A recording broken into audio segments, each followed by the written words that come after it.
보셔야 할 말씀은 신약성경 야고보서 3장입니다. 오늘 4월 28일 야고보서 3장을 읽는 날인데 3장은 길지 않으므로 우리 1절부터 마지막 18절까지 함께 공독하겠습니다. 신약성경 야고보서 3장 1절부터 18절까지 말씀, 신약성경 373쪽 전후를 보시면 되겠습니다. 1절부터 함께 공독합니다. 네 형제들아, 너희는 선생된 우리가 더 큰 심판을 받을 줄 알고 선생이 많이 되지 말라. 우리가 다 실수가 많으니 만일 말에 실수가 없는 자라면 곧 온전한 사람이라.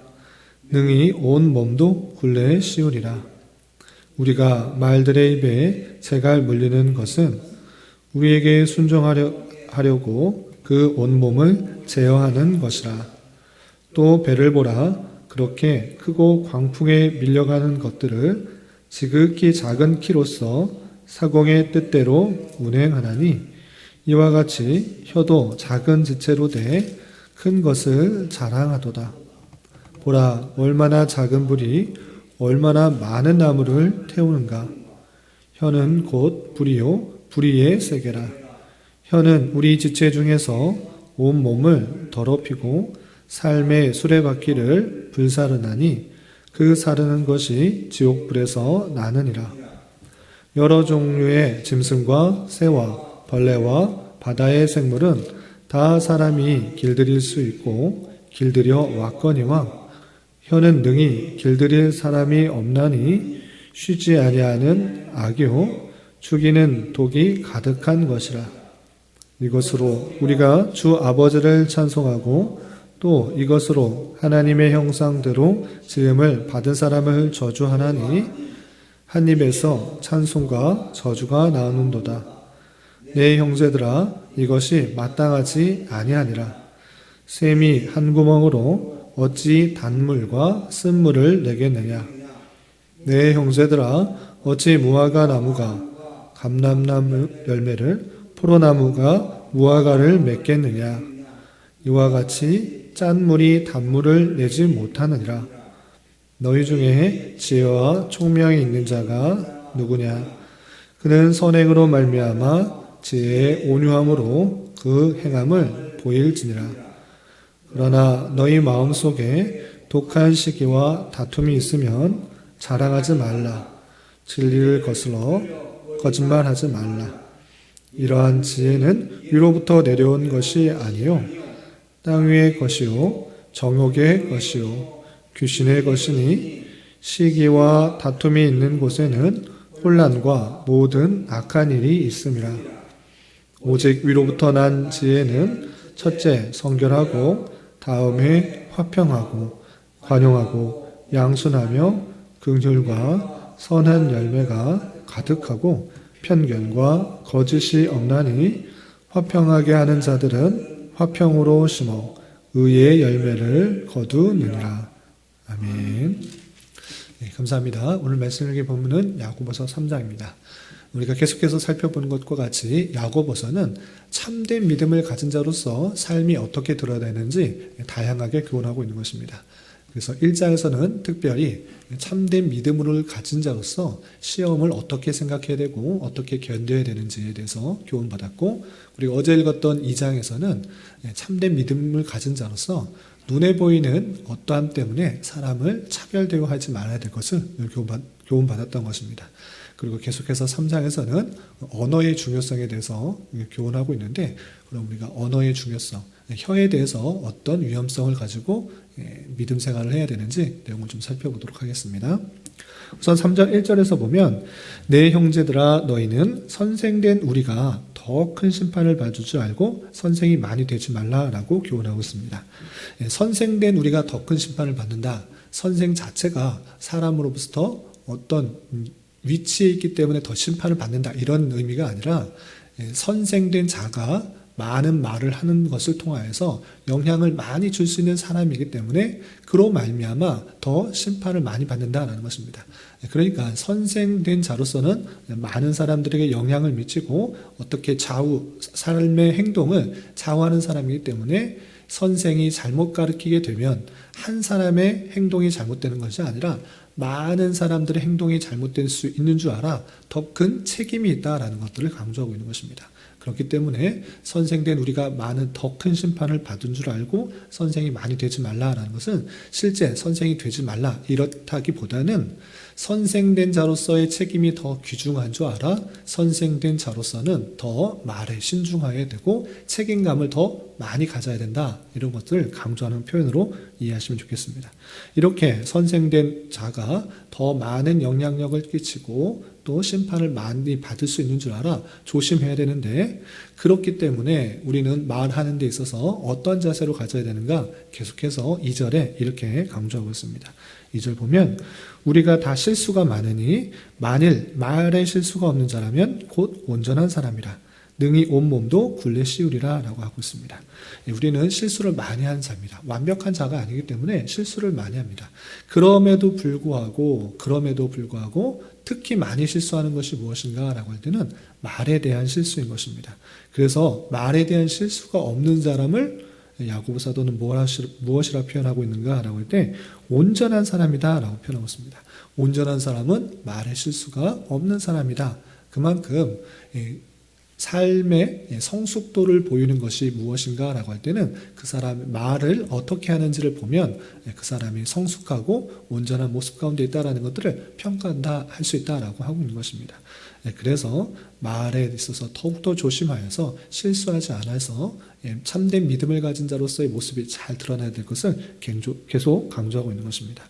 그리고 계속해서 3절, 4절에서는 이 말을 하는 데 있어서 혀가 움직이는 것을 통해서 말이 나오게 되는데 그 혁은 그 몸에 있어서 아주 작은 부분이지만 그 전체를 다 좌우할 만큼 아주 큰 역할을 한다라는 것들을 두 가지 비유로 설명하고 있습니다. 첫 번째 비유는 말의 재갈입니다. 3절 보면 우리가 말들의 입에 재갈을 물리는 것, 말이라는 것은 여기서 홀스 말하는 것입니다. 동물 말. 동물들 말에 재갈을 물리는 것은 왜 그런가? 그것은 우리에게 순종하게 하려고 재갈을 물리고 또 제어하게 한다라는 것입니다. 그 말에 있어서 큰 말에 있어서 입에 재갈을 물리는 것은 작은 부분이지만 그것을 물림으로 말미암아 기수가 그 말을 통제할 수가 있다는 것입니다. 오른쪽으로 당기거나 왼쪽으로 당기거나 이렇게 당기는 것을 통하여서 그 말들을 제어할 수 있게 하기 위해서 그 재갈을 물리는 것이다. 아주 작은 부분이지만 말의 온몸을 통제할 수가 있다는 것입니다. 또 어떤 비유를 드는가? 4절 보면 또 배를 보라. 그렇게 크고 광풍에 밀려가는 것들을 지극히 작은 키로서 사공의 뜻대로 운행한다라고 했습니다. 우리가 배를 보면 그 배의 부분은 아주 큽니다. 그런데 그 방향을 조절하는 것에 있어서는 아주 작은 키를 왼쪽으로 하느냐 오른쪽에 하느냐 그 작은 부분을 바꾸는 것을 통해서도 그 큰 배가 방향이 완전히 바뀌는 것을 볼 수 있다는 것입니다. 이런 것과 마찬가지로 말의 재갈 또 배의 키의 모습처럼 우리 몸에 있어서 혀는 아주 작은 부분이지만 몸을 제어할 수 있는 좌우할 수 있는 아주 중요한 부분이라는 것들을 잊지 말아라 이렇게 계속 강조하고 있는 것입니다. 그래서 5절에 어떻게 말하고 있느냐라고 할 때 이와 같이 혀도 작은 지체로 돼 큰 것을 자랑한다. 큰 역할들을 하고 있다라는 것입니다. 그리고 또 어떤 비유를 두느냐 작은 불이 많은 나무를 태울 수 있는 것과 같이 산에 불이 날 때 큰 불이 한꺼번에 떨어져서 산불이 이렇게 이어지는 것이 아닙니다. 어떤 한 사람의 작은 담배꽁초나 어떤 불씨 이런 작은 불씨였지만 그것이 온 산의 나무를 다 태울 수도 있는 것과 마찬가지로 그렇게 큰 역할을 하는 것이 혀다라고 하고 있는 것입니다. 그래서 그 혀를 뭐라고 표현하는가? 6절에 혀는 곧 불이다. 혀는 마치 불과 같아서 아주 작은 말씨를 떨어뜨리는 것을 통해서 그 사람을 완전히 태워버릴 수가 있고 완전히 해악을 끼칠 수 있고 또 내 자신에게 큰 영향력을 미칠 수 있는 그런 불과 같다라고 또 표현하고 있는 것입니다. 또 6절 하반절에서 계속해서 보면 혀는 불의의 세계다. 혀는 우리 지체 중에서 온몸을 더럽히고 삶의 수레바퀴를 불사르나니 그 사르는 것이 지옥불에서 나느니라 라고 하면서 혀를 잘못 사용했을 경우에 우리가 마치 온몸을 더럽히고 지옥에 가게 하는 것만큼 아주 큰 영향을 미칠 수 있는 것이 혀다라는 것들을 다시 한번 강조하고 있는 것입니다. 그리고 이렇게 중요한 역할을 하는 것이 혀일진데 사람들이 이 혀를 다스리기에는 너무나 힘들다라는 것들을 다시 한번 많은 동물들을 길들였던 그 사실들을 비유하면서 이렇게 설명하고 있습니다. 7절에서 보면 7절 이하 계속해서 보면 여러 종류의 짐승과 새와 벌레와 바다의 생물은 다 사람이 길들일 수 있고 길들여 왔거니와 혀는 능히 길들일 사람이 없나니 쉬지 아니하는 악이요 죽이는 독이 가득한 것이라 라고 표현하고 있습니다. 우리가 많은 역사를 지나면서 동물들, 수많은 동물들을 길들여오고 다스려오고 갖고 왔던 것입니다. 그럼에도 불구하고 사람은 그 혀를 다스리기가 너무나 힘들다. 그 혀는 길들일 사람이 없고 계속해서 그 혀는 악을 행하고 또 독이 가득한 모습 가운데 이 부패한 모습들이 그 혀를 통해서 그대로 드러나고 있음을 이렇게 표현하고 있습니다. 그만큼 혀가 길들일 수 없을 정도로 많은 어려움들이 있는 줄 알아. 그 혀의 중요성과 위험성을 알아서 우리는 어떻게 해야 되는가 라고 할 때 9절 10절에 이렇게 밝히고 있습니다. 9절 10절 보면 이것으로 우리가 아버지를 찬송하고 또 이것으로 하나님의 형상대로 지음받은 사람을 저주하나니 한 입에서 찬송과 저주가 나오는도다. 내 형제들아 이것이 마땅하지 아니하니라 라고 나왔습니다. 혀를 완전히 길들일 수 있는 사람이면 온전한 사람이지만 그렇게 길들이기가 너무 어려운 것이 실제 우리의 삶의 실제 모습인 것입니다. 그럼에도 불구하고 우리 혀는 하나밖에 없기 때문에 어디에서는 많은 사람들을 욕하고 저주하고 비방하고 이렇게 한 입을 가지고 그 혀를 가지고 하나님을 찬송하는 건 그건 바람직하지 않다라고 표현하고 있는 것입니다.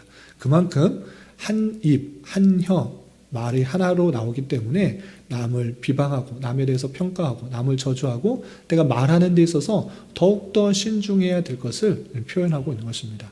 그렇게 어디서는 남을 비방하던 그 입, 그 혀가 하나님을 찬송하고 하나님께 영광을 돌리는 건 그것이 모습이 좋지 않기 때문에 더욱더 말을 신중하게 함으로 그 입에 올바른 말을 하는 데 있어서 올바른 모습 가운데 드러나야 될 것을 계속적으로 강조하고 있는 것입니다.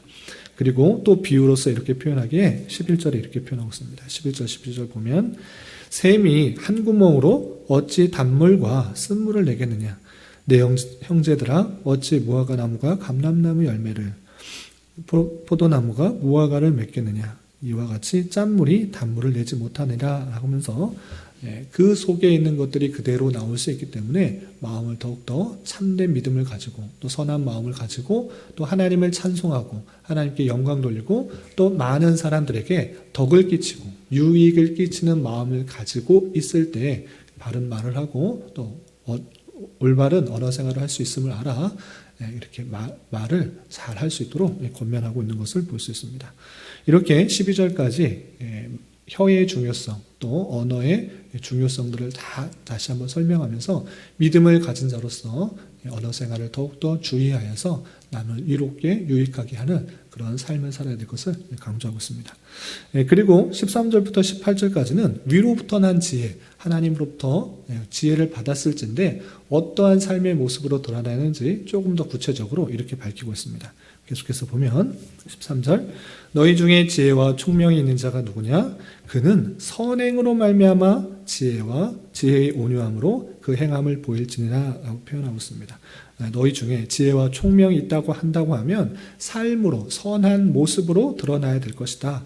그리고 그것을 통해서 지혜의 온유함과 또 그 하나님의 선한 행한 모습들이 드러나야 될 것을 계속해서 표현하고 있는 것입니다. 하나님으로부터 참된 지혜, 참된 총명이 받았다고 하면 하나님으로부터 은혜를 받았다고 하면 하나님으로부터 구원의 놀라운 은혜들, 사랑을 받았다고 한다고 하면 선한 모습으로 드러나야 된다라고 계속해서 강조하고 있는 것입니다. 그래서 계속해서 보면 그렇지 않은 사람들, 지혜와 총명을 하늘로부터 받지 못한 사람들은 어떻게 하는가? 14절 보면 그러나 너희 마음속에 독한 시기와 다툼이 있으면 자랑하지 말라. 진리를 거슬러 거짓말하지 말라. 이러한 지혜는 위로부터 내려온 것이 아니요 땅 위의 것이요 정욕의 것이요 귀신의 것이니 시기와 다툼이 있는 곳에 혼란과 모든 악한 일이 있습니다. 라고 표현하고 있습니다. 사람들 마음 가운데 내 자신을 드러내고 싶고 내 자신이 높아지고 싶고 또 자랑하고 싶고 또 드러내고 싶어 하는 그런 마음들, 또 남을 시기하는 마음들, 다투려는 그런 마음들, 그것은 하늘에서부터 내려온 것 아니고 사탄의 것이고 또 귀신의 것이다.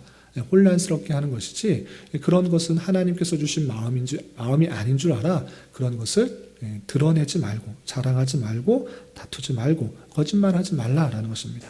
마음속에 그런 더러운 것, 독한 것, 그런 것들을 하나님께서 주신 마음이 아닌 줄 알아. 그런 것을 행하지 말라고 다시 한번 표현하고 있는 것입니다.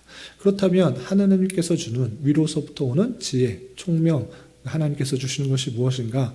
17절과 18절에 마지막에 이렇게 밝히고 있습니다. 17절 보면 오직 위로부터 난 지혜는 첫째 성결하고 다음에 화평하고 관용하고 양순하며 긍휼과 선한 열매가 가득하고 편견과 거짓이 없나니 화평하게 하는 자들은 화평으로 심어 의의 열매를 거둔다 라고 하면서 참된 하나님으로부터의 지혜 그리고 총명을 받은 자로서는 성도들 가운데 있어서 다툼과 시기, 또 분쟁, 혼란, 악한 것 이런 것을 만드는 것이 없다. 오히려 자신을 낮추고 자신의 부족함을 깨달아 내 자신의 연약함을 보는 기회로 삼고 또 더욱더 거룩하게 하려고 하는 마음들, 또 더욱더 화평하게 평화를 만들려고 하는 마음들, 또 더욱더 이해하려고 하는 마음들, 또 온순하려고 하는 마음들, 또 불쌍히 여기려는 마음들, 그런 마음들을 많이 만들어서 하나님의 백성답게 또 그리스도의 자녀답게 계속적으로 훈련되어지고 의의 열매를 맺어서 성도답게 만들어가는 것이 하나님께서 주시는 은혜이고 또 지혜다라는 것들을 다시 한번 표현해 주고 있는 것입니다. 그렇기 때문에 참된 믿음을 가진 자로서 교회 안에 분란이나 시기나 다툼을 혼란을 만드는 것은 하나님께서 주신 지혜가 아닌 줄 알아 서로 조심하고 또 그 말을 더욱더 아끼면서 생각해 보면서 내 자신뿐만 아니라 또 공동체 안에 분란을 일으키지 말고 또 상대방에 상처를 주고 어려움을 주지 않도록 더욱더 말에 신중함을 행해서 그리스도의 자녀와 하나님의 백성답게 온전한 모습을 잘 이루어야 될 것을 계속적으로 강조하는 모습을 볼 수 있습니다. 이런 말씀을 대하는 자로서 정말 내 자신이 얼마나 말의 중요성을 생각하며 또 하나님께서 주신 지혜를 잘 품고 행하고 있는지를 되돌아봐야 될 것입니다. 그냥 쉽게 하는 말이지만 그 말을 듣는 자나 또 내 자신에게 큰 영향력을 미칠 수 있는 줄 알아. 그 말의 중요성들 또 혀의 위험성들을 잘 깨달아 말하는 것을 더욱더 신중하고 또 조심성하게 해야 될 것이고, 하나님께서 입을 하나를 주셨다라는 그런 이유는 어디서 다른 말을 하는 것이 아니라 한 말을 가지고 하나님만을 높이고 또 하나님께 영광을 돌리고 찬송을 돌리며 다른 사람들을 더욱더 격려하고 존중하고 세워주는 역할들을 바른 말을 할 수 있도록 주신 줄 알아 그 말을 더욱더 잘하기에 더욱더 노력하고 힘써야 될 것입니다. 샘이 한 구멍으로 단물과 쓴물을 낼 수 없는 것과 같이 하나의 입을 주셨으므로 말미암아 악한 말, 또 상대방을 비방하는 말, 불평하는 말, 원망하는 말보다는 하나님을 더욱더 찬양하는 말과 또 사람들을 세우고 격려하는 말을 잘 사용하여서 주님께서 주신 지혜로 또 총명으로 성도를 세우고 또 화평케 하며 또 많은 의의 열매를 맺을 수 있는 저와 여러분이 되어야 될 것입니다. 이런 은혜가 저와 여러분들 가운데 함께하기를 진심으로 기원합니다. 기도하겠습니다. 하나님 아버지 감사합니다. 오늘 말씀을 통하여 참된 믿음 가진 자로서 언어 생활을 어떻게 해야 할지와 위로부터 난 지혜로 말미암는 의의 열매에 대하여 교훈받았습니다. 이런 말씀을 대하는 자로서 우리가 말하는 것에 있어서 삼가 조심하여 하나님을 찬송하며 또 성도들에게 덕을 끼치는 일들을 잘 감당할 수 있도록 인도하여 주시고, 내 자신을 드러내기 위한 자세가 아니라 오직 성결과 화평과 관용과 양순과 긍휼과 선한 열매가 가득한 삶의 모습을 드러내기 위한 그런 언어 생활과 삶을 살아갈 수 있도록 인도하여 주시옵소서. 주님, 나라와 민족을 위하여 기도합니다. 정치적 문제로 인하여, 경제적 문제로 인하여 많은 갈등과 난임과 어려움들이 있습니다. 주님, 긍휼히 여겨주시고 올바른 정치를 통해서 온 백성이 자유와 민주와 평화 속에서 고요하고 단정한 삶을 살아갈 수 있도록 인도하여 주시고, 특별히 이 땅의 교회들이 진리의 말씀으로 잘 회복되게 하여 주시며 어두워지고 썩어져가는 세상 속에 빛과 소금의 역할들을 잘 감당할 수 있도록 인도하여 주시옵소서. 또한 장기화되고 있는 러시아와 우크라이나 전쟁에도 주님 은혜 주셔서 더 이상 무고한 사상자가 발생하지 않도록 평화적으로 잘 해결될 수 있도록 인도하여 주시옵소서. 주님, 교회 내 육체의 질병과 연약함으로 직장과 사업장의 문제로 가족의 전도를 위하여 주님께 간절히 부르시며 나아가는 여러 지체들이 있사오니 주님께서 그들의 기도 들으시사 응답하여 주시고 우리의 기대와 소망보다 훨씬 더 필요한 것으로 채워주시는 하나님을 깊이 경험할 수 있는 기회되게 인도하여 주시옵소서. 이 시간 각자 간절히 간구하는 기도 제목 주님께서 들으시고 가장 선한 것들로 응답하여 주시옵소서. 예수님의 이름으로 기도 올리옵나이다. 아멘.